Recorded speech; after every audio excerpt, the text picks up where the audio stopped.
Halo guys, sore semuanya. Selamat datang di channelnya Lebrasi. Jadi kita pada hari ini akan em, ngobrol khususnya atau di tema ngobrol bareng Mahathir ya. Kita bakalan bahas tentang penelitian ya. Karena sekarang ini para ahli kan khususnya di Indonesia itu udah mulai sesepuh, dan yang pastinya kita harus sebagai anak muda ya harus merasa kekosongan yang di posisi itu harus perlu diisi oleh kita-kita yang masih muda. Maka dari itu perlu banget nih mempelajari atau mengenal apa itu dunia penelitian.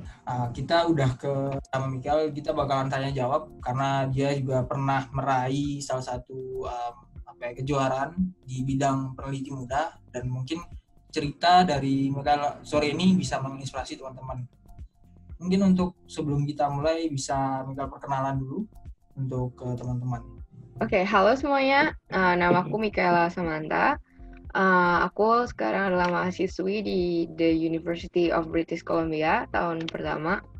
Dan aku major di molecular biology atau molecular biologi yang tentang sel dan hal mikroskopis. Oke. Em, Mungkin pertama kita tanya mungkin keseharian kan sekarang mahasiswa di angkatan pertama, karena kan ini udah masa-masa maba, atau di universitas khususnya Mikael sekarang sekolah itu sudah belajar seperti biasa kah atau masih seperti maba-maba yang ada di Indonesia? Oh, udah baru belajar. Kapan masuk pertama kali di ini bulannya? Kalau di Indonesia kan bulan-bulan sekarang baru masuknya gitu. Kalau di kampus sendiri? Sebenarnya mulai belajar itu Juli. Cuman udah mulai masuk-masuk kelas, udah mulai ketemu teman-teman dan kayak ada kegiatan itu dari Maret sebenarnya. Oh gitu. Oke, oke. Udah jelas ya teman-teman. Jadi Mikael sekarang kuliahnya di mana dan aktivitas ya lebih tepatnya. Ya mungkin kita langsung masuk ke pembahasan yang peneliti muda ya teman-teman, biar nggak panjang-panjang. Sebelumnya sejak kapan mencintai kegiatan itu? Misal kok bisa tiba-tiba asik dengan dunia yang meneliti, lebih jelasnya lebih dunia sains ya? Kok kenapa bisa bisa terjun ke bidang itu? Jadi emang dari kecil udah terjun di bidang sains ya, tapi kayak aku mulai ikut lomba-lomba gitu waktu sejak SMP. Jadi aku ikut Olimpiade Sains Nasional (OSN), lalu Olimpiade sampai SMA, baru kelas 11 aku pindah banting setir ke research. Oh, research. Oh, berarti memang udah dari dulu mencintai dunia sains, terus mulai berani research itu di kelas 11 ya? Oke. Dulu sekolahnya di mana kalau boleh tahu, Mika? Dulu. Aku SD itu di Altisa, ada di Lipo, lalu pindah ke Penabur. Terus karena awal-awal ini kenapa bisa banting setir ke dunia research itu diawali karena ada masukan dari guru kah atau mencintai salah satu peneliti internasional kayak gitu? Jadi ceritanya tuh karena aku emang anak Olimpiade dulu, itu anak Olimpiade banget. Lalu aku ikut Olimpiade Biologi, itu tujuan aku tuh sebenarnya Olimpiade sampai internasional. Lalu pada kelas 10 saat aku ikut Olimpiade Sains Nasional, itu aku kayak kena cut off di nasional, jadi aku nggak bisa lanjut ke internasional. Lalu kan sedih tuh sampai akhirnya guru biologi ngomong mungkin kamu nggak cocok di Olimpiade, mungkin kamu cocoknya di research, terus disuruh coba ikut research, terus kayak Oh ternyata gitu. kayak menarik juga akhirnya gitu. Hmm. Nah terus teman-teman, misalnya juga penelitian yang kemarin itu dapat juara itu tentang ini ya judulnya, apa ya, meriset tentang nasi yang mengandung protein hewani ya.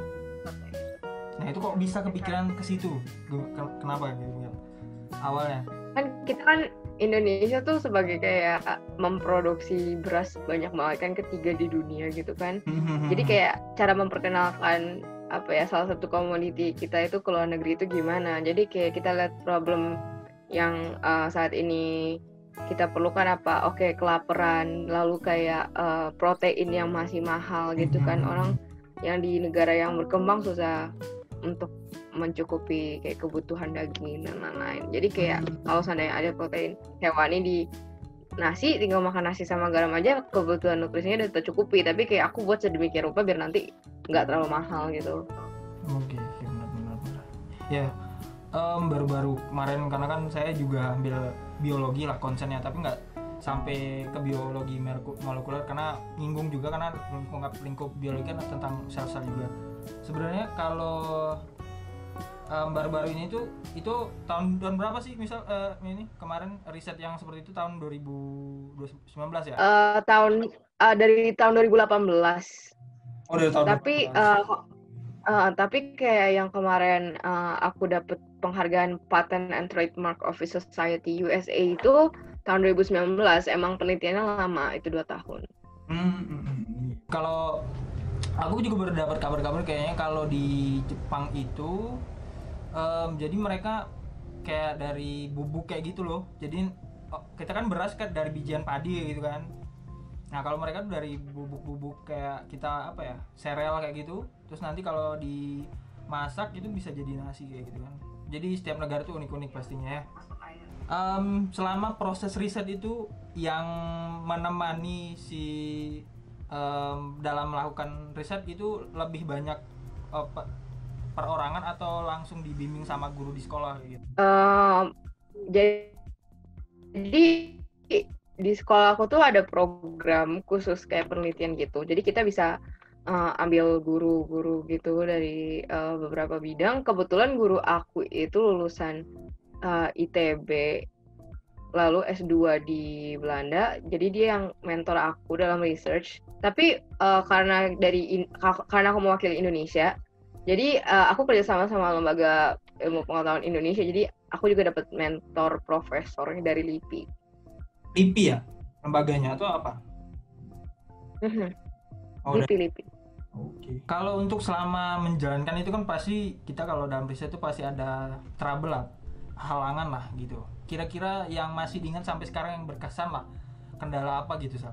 Yang kayak aduh kemarin itu kalau sebenarnya kayak gini mungkin karyaku lebih bagus lagi ya gitu. Apa misalnya? Kendala mungkin dalam resources-nya ya. Kan itu proyeknya termasuk proyek ambisius. Lalu kayak kebutuhan sponsor, dana, dan juga kayak teknologi kurang memadai, tapi sudah dibantu sedemikian rupa dan juga kayak sudah disubsidi lah sedemikian rupa supaya bisa jadi seperti itu. Cuman ya mungkin bisa diperbaiki lagi. Oke. Kalau dari segi pas ngikutin lomba lah mungkin bisa diceritain sedikit, karena kan kita udah cerita tentang perjalanan, terus didamping oleh siapa, terus kendalanya apa juga. Nah kalau selama ikut lomba itu apa hal yang berkesan buat misal? Lomba tuh asik ya, karena bisa menang bisa kalah kan kita nggak pernah tahu. Yang penting lakuin sebaik-baiknya. Yang paling berkesan itu aku biasanya kalau lomba tuh aku kan udah ikut banyak banget lomba, dan gak cuma di olimpiade dan biologi doang.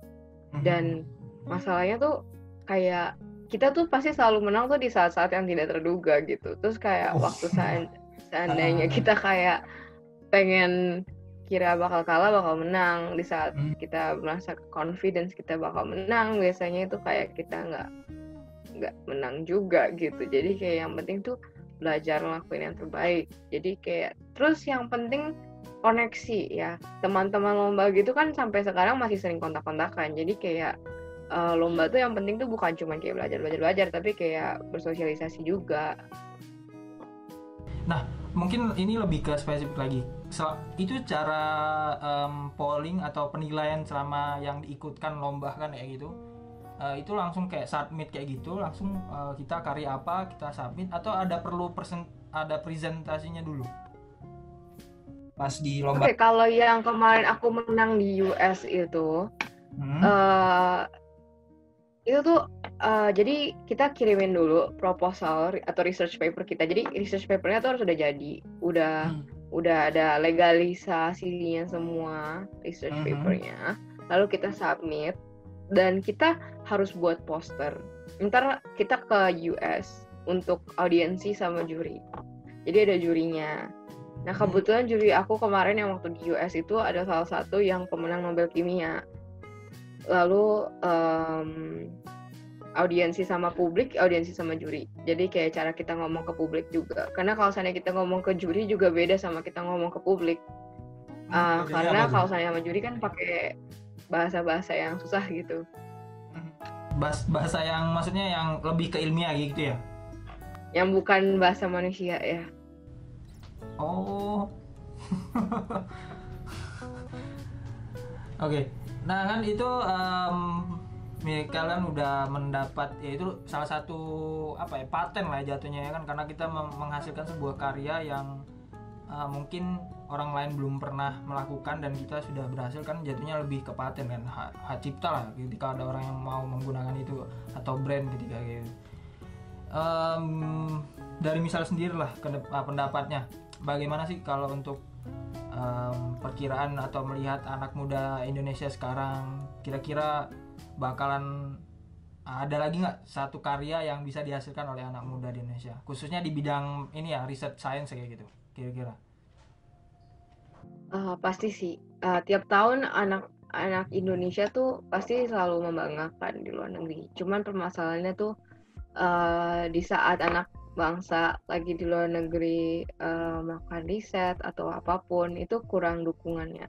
Jadi kayak kurang publikasi, kurang resource, kurang didukung juga kadang-kadang. Jadi bebannya mereka tanggung semua. Tapi kayak mereka selalu ada berkarya, tiap tahun pasti ada.